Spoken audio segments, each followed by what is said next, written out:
Welcome back to Anika coaching centre.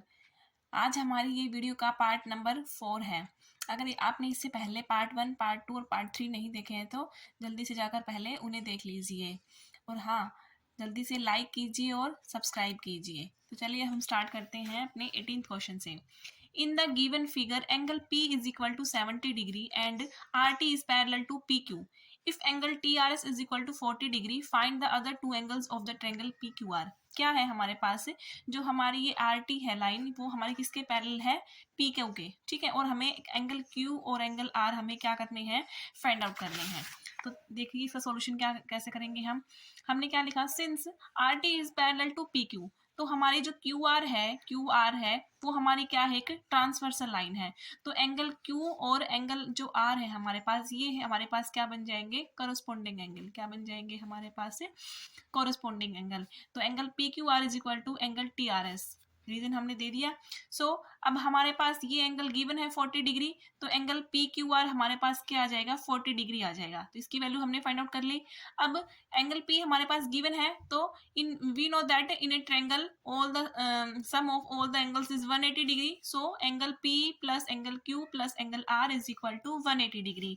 हमने P की value put कर दी और एंगल क्यू की वैल्यू पुट कर दी। तो यहाँ से हमने सोल्व करके हम आर की वैल्यू ले आएंगे। सो एंगल आर कितना आ गया हमारे पास? 70 डिग्री। बस यही हमें फाइंड आउट करना था, एंगल क्यू और angle are.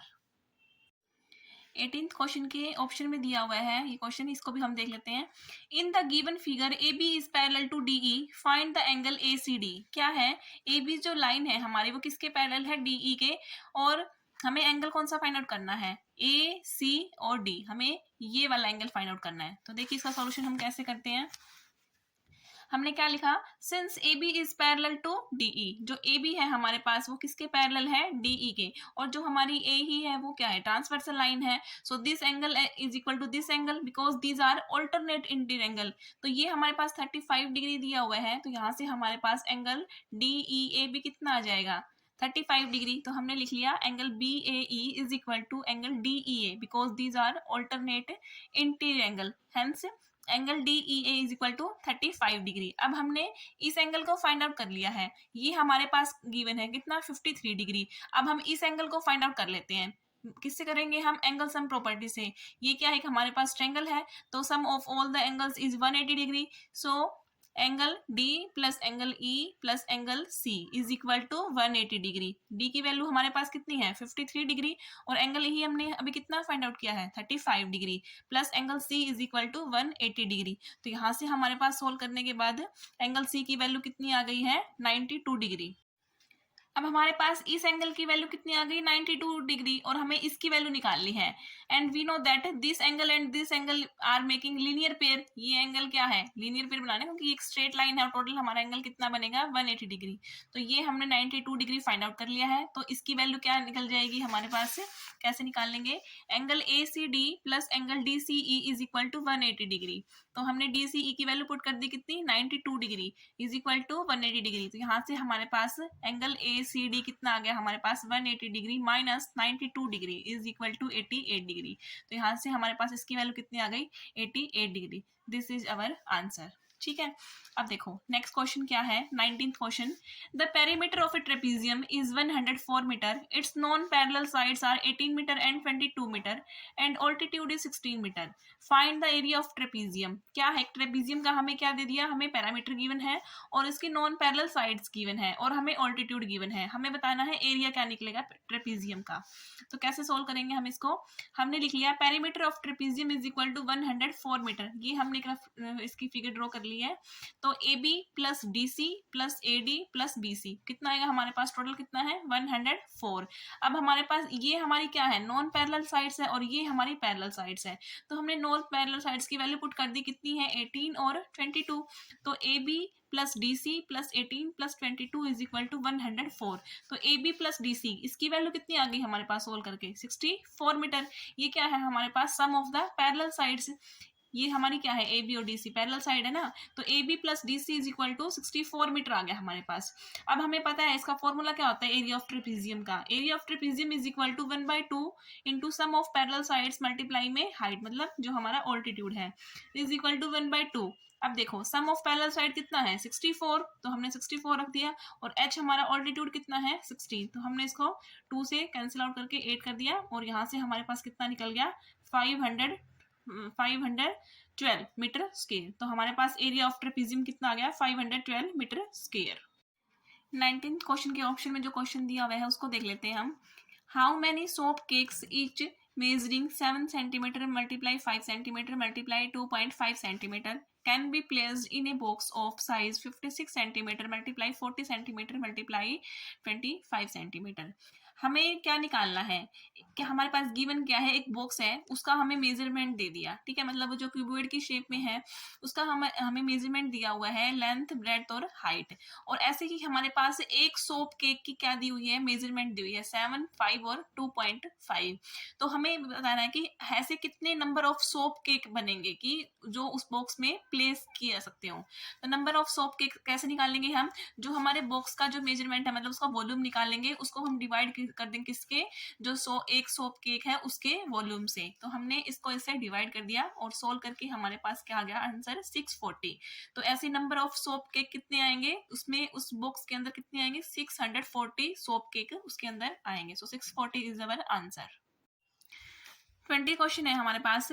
Find the volume of a cube whose total surface area is 384 centimetre square. हमारे पास टोटल सरफेस एरिया गिवन है और हमें क्यूब का क्या निकालना है, वॉल्यूम। अब वॉल्यूम निकालने के लिए हमारे पास सबसे पहले क्या आना चाहिए, हमें उसकी साइड पता होनी चाहिए, क्योंकि अगर हमें साइड पता होगी क्यूब की तो हम उसका वॉल्यूम इजीली निकाल सकते हैं। तो हम जो टोटल सरफेस एरिया है हमारे पास 384, उसकी हेल्प से हम क्या निकालेंगे, इसकी साइड निकालेंगे क्यूब की। तो टोटल सरफेस एरिया कितना होता है 6l square is equal to 384। तो यहाँ से हम l स्क्वायर की वैल्यू निकाल लेंगे, 6 को हम राइट हैंड साइड में शिफ्ट कर देंगे, तो यहाँ से हमने कैंसिल करके कितना आ गया हमारे पास 64। l की वैल्यू क्या आ गई, square root of 64 is equal to 8 centimetre. अब हमने इस l क्या है हमारे पास, क्यूब की साइड है, तो वॉल्यूम ऑफ क्यूब क्या होता है l क्यूब, एल क्यूब होता है ना। तो हमने एल की वैल्यू पुट कर दी 8 multiply 8 is equal to 512 centimetre cube. जो वॉल्यूम होता है हमारा वो किस में आता है, क्यूब में आता है। 21 क्वेश्चन है, a card is drawn from a well shuffled pack of 52 playing cards, find the probability of getting a diamond queen. अब देखो हमारे पास टोटल कार्ड कितने हैं 52, मतलब टोटल आउटकम्स कितने हैं 52। अब देखो जो पॉसिबल आउटकम है वो क्या बनेंगे हमारे पास, क्या बोला है इसने, किसकी निकालनी हमें प्रोबेबिलिटी, डायमंड क्वीन की। अब हमें पता है कि 52 कार्ड के अंदर टोटल क्वीन कितनी होती है 4 होती है, बट डायमंड कितनी होती है, हमें तो डायमंड क्वीन की निकालनी है ना, तो डायमंड कितनी होती है 1 होती है। तो पॉसिबल आउटकम कितना हो गया हमारे पास 1। अब इसकी हम क्या निकाल लेंगे, प्रोबेबिलिटी। प्रोबेबिलिटी क्या होती है, possible outcomes divide by total outcomes. So answer is 1/52। 1/52 हमारा क्या आ जाएगा, आंसर आ जाएगा। अब सेकंड पार्ट में क्या है, ए रेड फेस कार्ड, हमें किसकी निकालनी है प्रोबेबिलिटी, रेड फेस कार्ड की, ठीक है।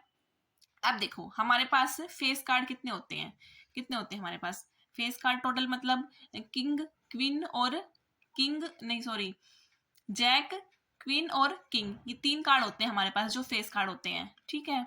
अब हमारे पास रेड कलर के निकालने हैं हमारे पास, तो 2 हमारे पास रेड कलर के 2 जैक होते हैं, 2 क्वीन होती है और 2 ही क्या होते हैं, किंग होते हैं। तो टोटल हमारे पास कितने हो गए 6।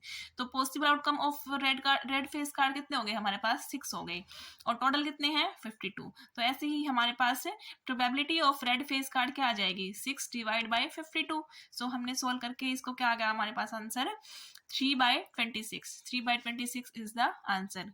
अगर आप ये चाहते हैं कि मैं आपको डिटेल में बताऊं जो हमारा कार्ड वाले जो क्वेश्चंस होते हैं इसमें हम कैसे क्या निकालेंगे, हर एक क्वेश्चन हमारा यहाँ से बनना चाहिए, चाहे वो हमारे पास कोई भी क्वेश्चन आ जाए।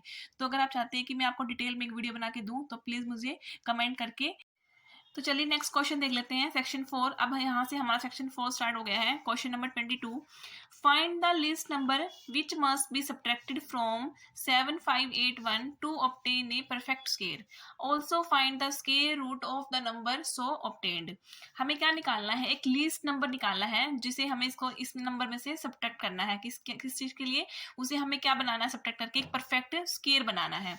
तो हम क्या कर लेते हैं, इसका 7581 का हम क्या निकाल लेते हैं इसको लॉन्ग डिवीजन मेथड से सोल्व कर लेते हैं। तो यहाँ से हम क्या करेंगे, सबसे पहले हम पेयरिंग करेंगे, फिर हमने क्या किया 8 से किया, 8 8 जा 64, 5 - 4 1, 7 - 6 1, तो नीचे हमने ये वाला पेयर ले लिया 81। अब हम क्या करते हैं, इसको जो हमारे पास यहाँ पे नंबर होता है उसको हम 2 से मल्टीप्लाई करते हैं, तो 2 8 जा 16, ठीक है। अब ये हमारा 7 से जा रहा है, तो 7 से क्या आ गया हमारे पास 1169। अब हमने इसको इसमें से सब्ट्रैक्ट कर दिया, तो हमारे पास क्या आ गया 12। तो हमारे पास रिमाइंडर क्या बच के आ रहा है, वैसे 12 बच के आ रहा है ना। तो इसका मतलब इस नंबर में हमारे पास जो 12 है वो एक्स्ट्रा है। अगर ये 12 नहीं होता तो ये क्या बनता, हमारा एक परफेक्ट स्क्वायर बनता। तो यही हमारा एक लिस्ट नंबर है जिसको हमें इसमें से सब्ट्रैक्ट करना है। सो हम क्या लिखेंगे, 12 is the least number which must be subtracted from this to obtain perfect square number.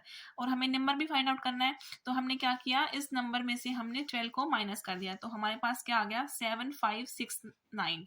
तो ये नंबर ऐसा नंबर है जो कि क्या है, हमारा परफेक्ट स्क्वायर है, और इसका जो स्क्वायर रूट है वो क्या आएगा हमारे पास 87। क्या, तो ये नेक्स्ट क्वेश्चन देख लेते हैं। Question number 23, if 4 is to power x minus 4 is to power x minus 1 is equal to 24, find the value of x। हमें x की वैल्यू फाइंड आउट करनी है।